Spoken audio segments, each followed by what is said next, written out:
Center, LeBron is a Laker. It gets you hyped and excited about the possibilities. A seismic shift. He's a force of nature. You got to give kudos to Magic Johnson. He's not done trying to win. That shared vision is what brought LeBron James to Los Angeles. This is what the Lakers do. Well, as Lakers head coach Luke Walton gets ready for next season, which now includes coaching LeBron James, Walton is getting help from someone who knows LeBron very well. His former head coach, Tyronn Lue. Walton was scheduled to meet today with Lue to talk about what it's like to coach the four-time league MVP.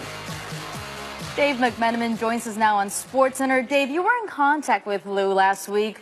What kind of message did he intend to pass along to Luke about coaching the one and only LeBron? Yeah, Tony, Ty wanted to get past all the noise that surrounds LeBron, where people think that he comes in and takes over your organization and he causes problems. And he's a problem for the front office and for the coach and for his teammates. Ty's message is, man, the guy's a blessing. And anyone who gets to be in his orbit, they're better at their job and they're better for that experience. And so he wants to go into this meeting with Luke Walton and say, embrace it. Don't be afraid of all the stuff that comes with it. That's just the noise. Ignore the media scrutiny because what LeBron brings to the table is really a blessing because he's one of the greatest basketball players of all time. All right, so ignore us, the media. That's a pretty good one. All right, so what other roster moves are the Lakers planning to make to help LeBron with the adjustment from Cleveland to LA? So, Tony, they have 14 guaranteed contracts right now. And, of course, we've known for weeks they've been pursuing this Kawhi Leonard trade. And that would involve sending out multiple pieces and perhaps taking back less pieces. And that could open up more roster spots. And, you know, there's a guy who played for the Cavs with LeBron James who lives in the South Bay out here in Los Angeles in the summertime. And he went to college with Luke Walton. That's Richard Jefferson. And that's someone who, you know, there's some interest on the Lakers' part if things shuffle out the right way, and they do have that open roster spot to bring him in, and he would be a guy who could bridge the gap if there ever one did exist over the course of a tough season. Richard could be that guy to kind of mend fences between Luke and LeBron. Ooh, the fun continues for the Lakers. Far from over. There's Dave McMenamin with the insight. So let's hop on the SportsCenter Express for a look back at who's been at the helm for the King. In the first two seasons in the league, Paul Silas has led the Cavaliers. Cleveland missed the playoffs in each season, marking the only time a LeBron James-led team missed the postseason. Mike Brown then took over for the Cavaliers for the next 5 seasons, reaching the 2007 finals and winning Coach of the Year in 2009. LeBron then took his talents to South Beach, where Eric Spoelstra led him for the next 4 seasons. The duo won 2 NBA Finals together for the Heat. David Blatt was the head coach when the King returned to the Cavs ahead of the 2014-15 season with the promise of bringing a championship to Cleveland. In January of 2016, it was Tyronn Lue who took over for Blatt, led the Cavaliers to their lone title, and has been calling the plays for LeBron up until his recent departure to the Lakers. Always buzzing, and the epicenter of the league happens to be a city without a team, Las Vegas. Scorings and signings sandwiched around the Summer League. Let's begin with the Suns locking up Devin Booker to a 5-year, $158 million deal over the weekend. He's 21 years old. He averaged nearly 25 points per game last year. Pair him with Ayton, you got a couple cornerstone pieces. The Suns have missed the playoffs 8 straight years. That might be ending. Booker's out in the West. The Bulls are not going to let Zach LaVine head back west himself. Matching an offer sheet by the Kings to keep him in Chi-Town to the tune of 4 years and $78 million.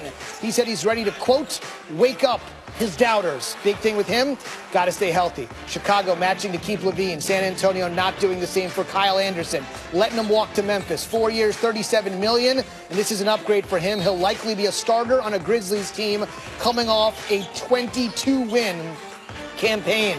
Now the Bucks won double that many last season. They're moving into a new arena, and they got a new big man, Brook Lopez, 1 year, 3.4, expected to be the starting center. He's become one of the better shooting big guys in the NBA, as evidenced by that triple wearing a Lakers uniform. And you mentioned, Tony, earlier, the names still out there to be had. Arguably none more important than Clint Capella and Marcus Smart. Both were key contributors in leading their teams to the conference finals. It is important to note that not many teams have the cap space to pry them away from their current teams. Let's make a deal, something our front office insider Bobby Marks did for 20 years. He joins us from the Summer League. Bobby, first things first, the Carmelo Anthony chatter once the extrication from OKC is complete. The Rockets are said to be in the mix, but when you owe a Brinks truck to Chris Paul and James Harden, how do you make that work financially? Well, I don't think, Zubin, it should be about finances for Carmelo Anthony. He's already made, $260 million in his career, and they do have the $5.3 million tax mid-level or the minimum, which would be $2.4 million. So I think if there is a home for Carmelo in Houston, it would be for that minimum exception, which is at $2.4 million.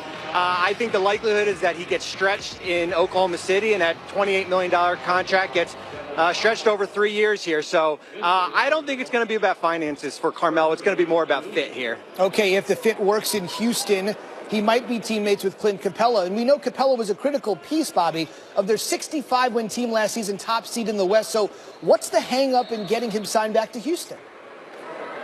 Well, you're right. He is a critical piece, and restricted free agency is the hang-up. And what Houston has basically said to Clint Capella and his representatives is go out and get an offer sheet like Zach LaVine did over the weekend with Sacramento. The hard part is that there are no teams out there with cap spaces that is willing to give Capella an offer sheet. So we could be in a little bit of a standstill here. He's got a $4.3 million qualifying offer on the table.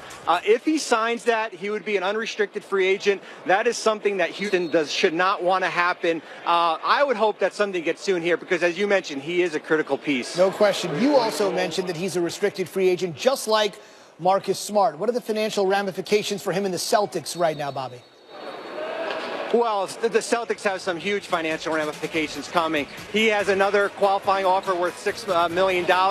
But Zubin, they've got some finances coming up with Kyrie Irving, a free agent next year, Al Horford, a free agent, Terry Rozier, a restricted free agent, and where Smart's range is right now, he's looking for a contract in that $12 to $14 million range.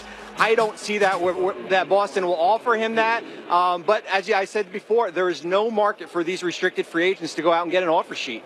Right. Where's the leverage? There are those that think Smart fits best with the Celtics versus anybody else. So there is something there. That's the dollars and cents and the common sense of it all with our Bobby Marks.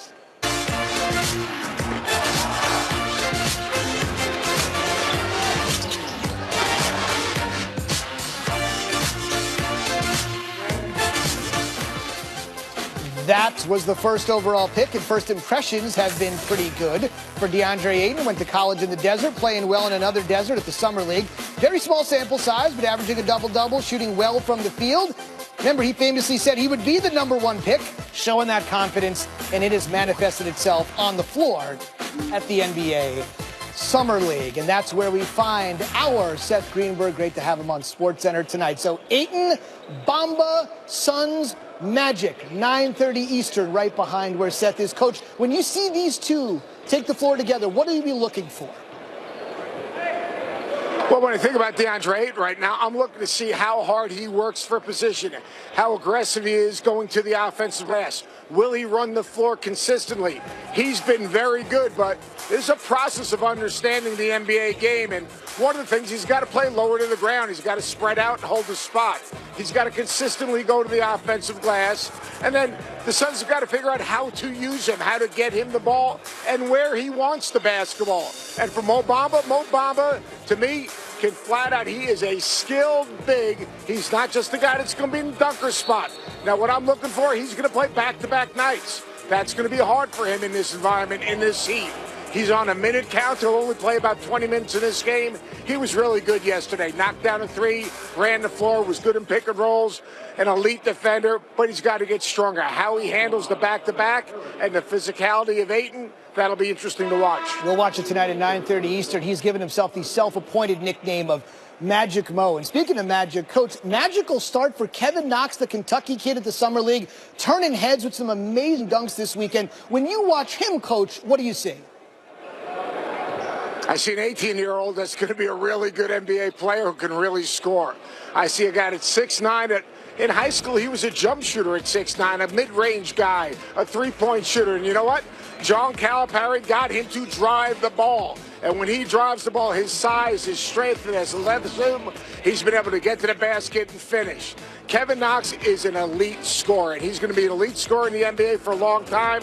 He's a guy that will complement Kristaps Porzingis. So when you look at the Knicks moving forward, they're going to have two front court players that are skilled and can play anywhere on the floor. Kevin Knox, the real deal. He might lead the NBA rookies in scoring. He might be this year's Jason Tatum. Wow, that would be quite the comp. We'll keep an eye out for that. And this was Scott Perry's first draft pick as general manager of the Knicks. It appears as though he's off to a good start picking players. That's our Seth Greenberg at the NBA Summer League.